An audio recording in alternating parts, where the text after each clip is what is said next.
Turn On Podcast.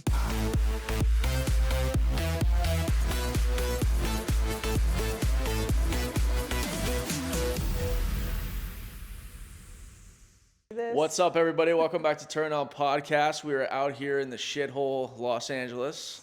I don't like it here. Hold on. Like, he already took forever to fucking get me on that shit, and he's just gonna come to my fucking city and start insulting me right away. All right, fuck that. So just start again. Tell me how you're feeling about the beautiful weather we're having right now. California, the only exciting thing that they have out here is In-N-Out Burger. And I just had it, and it was phenomenal.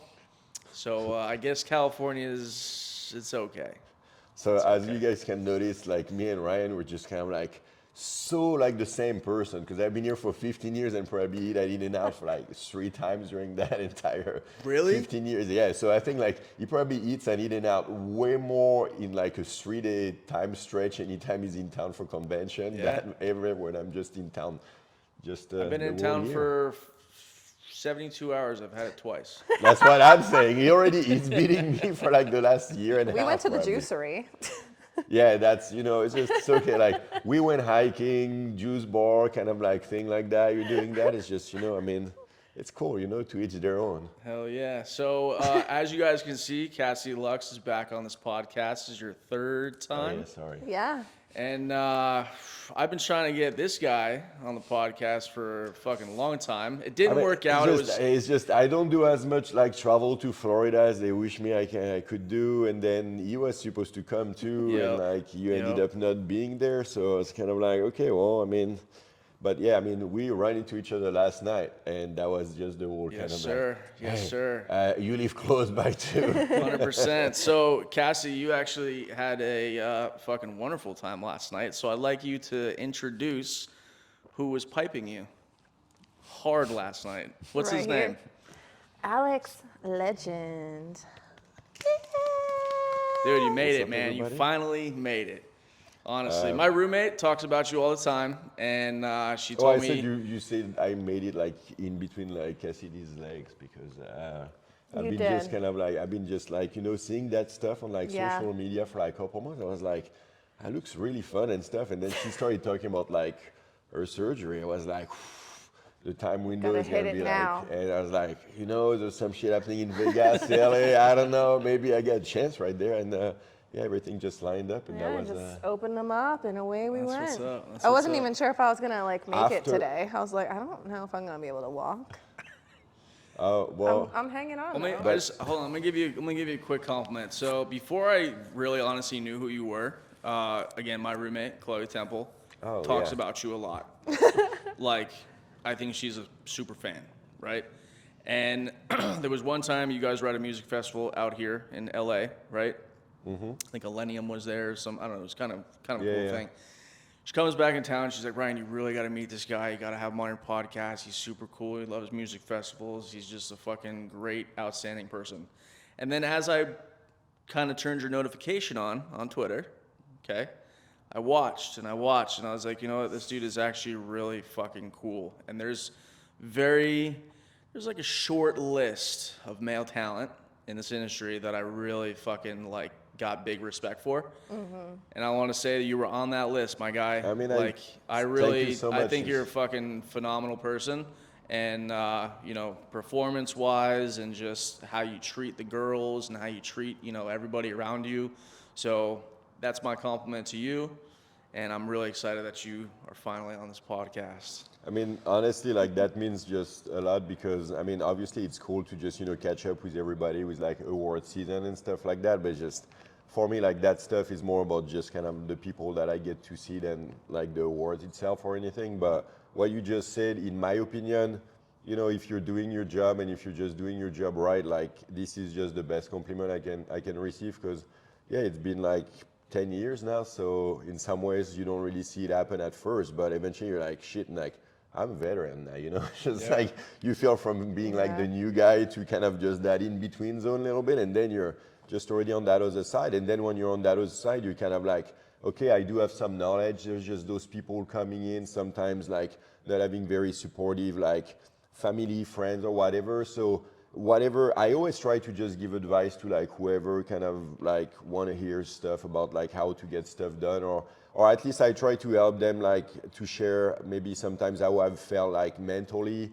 either because I was working too much or just dealing with some kind of like certain things. It's just, I feel like we all go through a lot of similar kind of like whatever kind of like mental journey just because of like this job and what it requires and how much you need to just kind of put out there anytime you shoot, and at the same time how you can maybe end up just by yourself in your like hotel room or your apartment kind of like couple hours after. And it's very similar to like, you know, like the rock stars just going on stage playing for 70,000 people and then back in their hotel, like just kind of very sterile like environment. So For sure.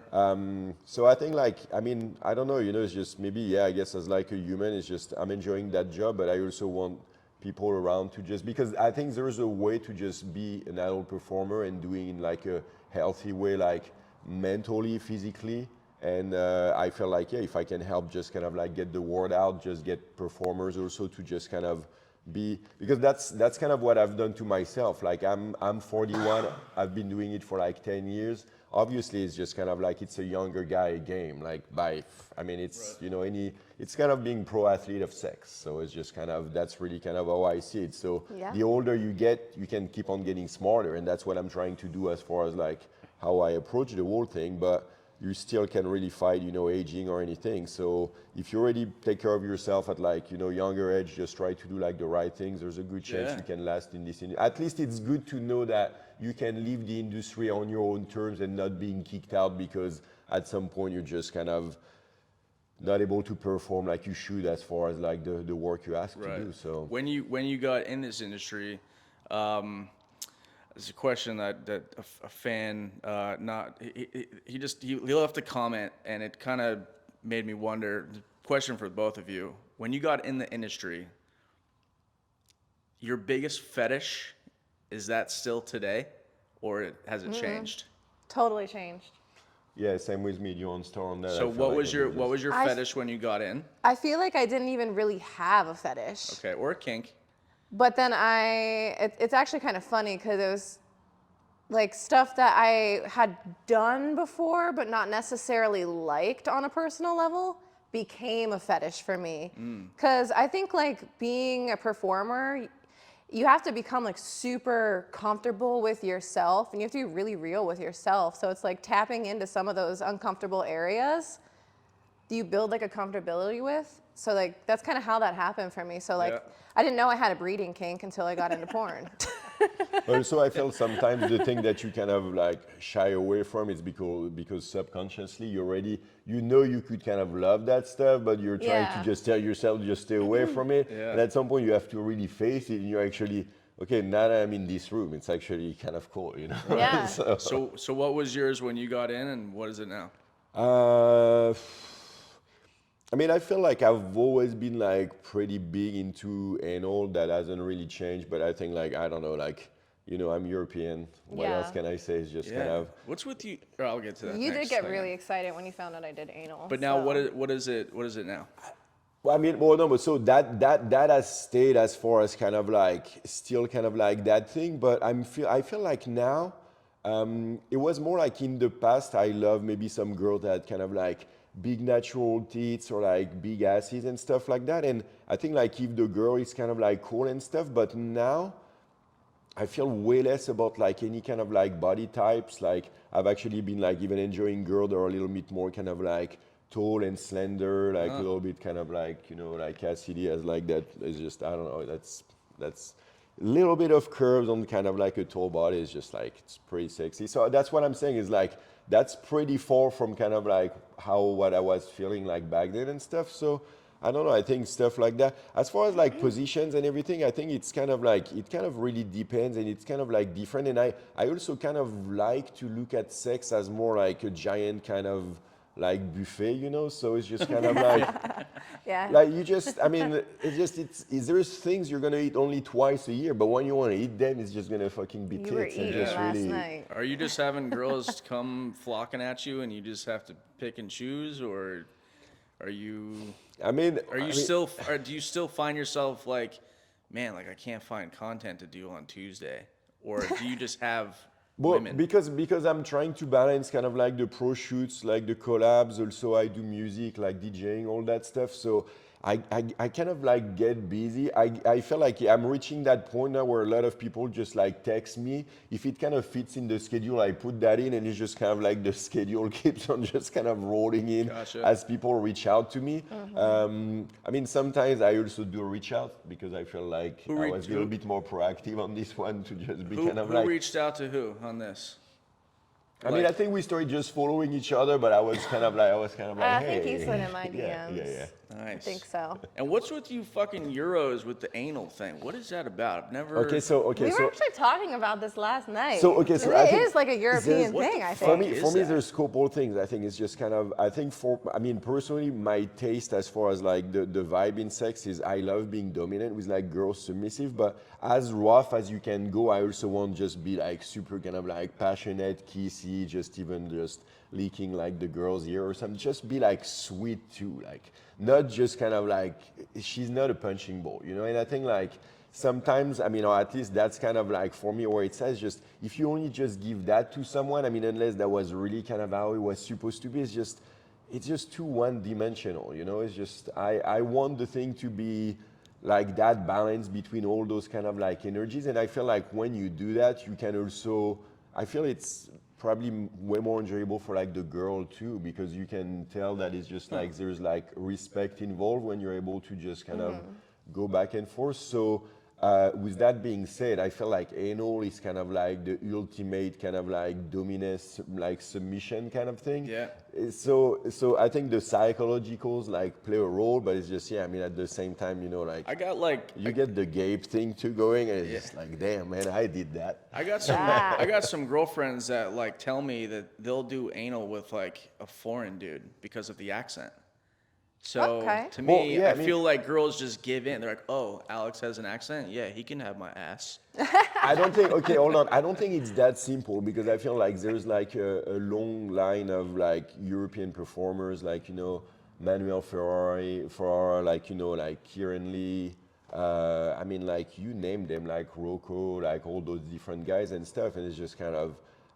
I think sometimes some girls were willing to just push their boundaries because when you just feel like comfortable with like the person you're doing it with, you're like, who else could just kind of do it better right now? Because that's the thing is, even though I might be kind of like dominant and sometimes rough, like you just need to make sure the girl understands she can always just kind of like tap out, make you go back to like the way more kind She of don't like. want to do. She don't do that. You don't tap out. No.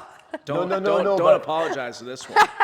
not so much tapping out, but also more just going back to like that more like sweet energy and stuff. And I think like if you just, even if it's just barely there, but as long as you just always keep that kind of as like a leitmotif in the background, I think you're fine, you know. Yeah. So, but what I'm saying here is that if you have guys, they don't need to have like big dicks or whatever, but if they have just that kind of like rough around the edges mentality, if they're just not really like self-aware, we were talking about that yesterday, it's just self-awareness when it comes to sex is a language. So I mean, like if you can't really understand what's going on with you, what's going on with the other person and how that non-verbal communication is going, you're missing 90% of it. So it's just kind of like, I don't go to shoots knowing the positions I'm going to be doing. It's just everything is always just in the moment. You don't know what you're going to be saying to someone in like 30 minutes. Like, obviously, True. even if it's the smartest shit you're going to say, if you run somewhere in the grocery store and talking to them about like,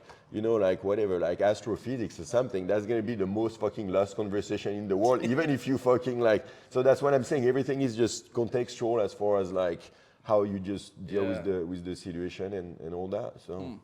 So, how many rounds of sex did you guys do last night? I mean, for me, like, it's just, I come, like, Jerry at the very last, but it's just kind of, I mean, I think she was trying to count how many times she came, but... I was trying. I lost count. What did you lose count at? I think I lost count at like 5. Damn. Yeah. Do you ever come so much to where you just, like, feel like you're going to pass out? For sure. She wasn't really moving, and sometimes she was shaking. I was like, okay, I'm just going to give you 2 minutes because it's just kind of like, seems like the right thing to do right I said now. last night, I was like, I just died because I like came so hard. And he's like, oh, are you done? I was like, no. No.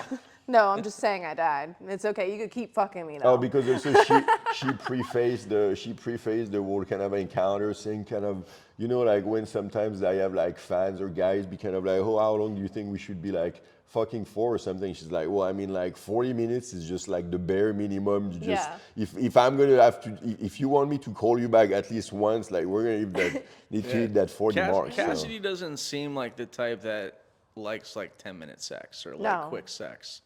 Because, like I said, I threw a party one time, and this girl was fucking for, like, at least 2 hours. I think it was longer. I walked into the room to find something, and then I was like, oh, they're fucking in my podcast room. And then I left, and then I come back an hour later to, like, go to the bathroom, and I'm like, she's still just in... So it was probably like 2, maybe 3 hours. Yeah, I mean, it's just, but was it just kind of like, just like with one guy or more like a group stuff? You can explain that. Or was it like one guy and then the next guy and then the next guy? Because I feel if it's like an orgy setup, like, yeah, I mean, like you can rock it for like 3 hours. I'll let her like take that. the floor on that one. It started with one guy.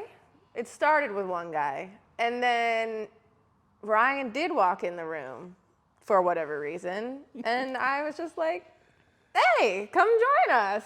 And I was very intoxicated. And he was like, I was like, okay. This is my big moment. It's my big moment. And I think I just started just dirty talking. And I didn't even give a fuck about having sex. I was like rooting Johnny Love on. I was like, you got this, bro. Like, fuck this fucking whore. And Johnny's like, ooh, I like that shit. Like, keep talking. It was just fucking, I don't know. I was too drunk. It was great. It was a good time. But the whole time, and then like Johnny's like, he's like, yeah, I'm gonna get every guy in this party to fucking breed you. And she's like, I want to get pregnant. This is fucking. I like crazy behavior like that. I don't know. It was fun. Is it hot if you're fucking a girl and she says like, yo, like fucking. Oh yeah, knock yeah, me no, up? I mean, Like, I love all that. Yeah, I love all the. I mean, for me, I think like the physical stuff is cool, but yeah, I mean, when you can just tap into like that kind of. Do you like twisted... that? Do you like that breed me shit, or like when a girl is like, yo, breed me?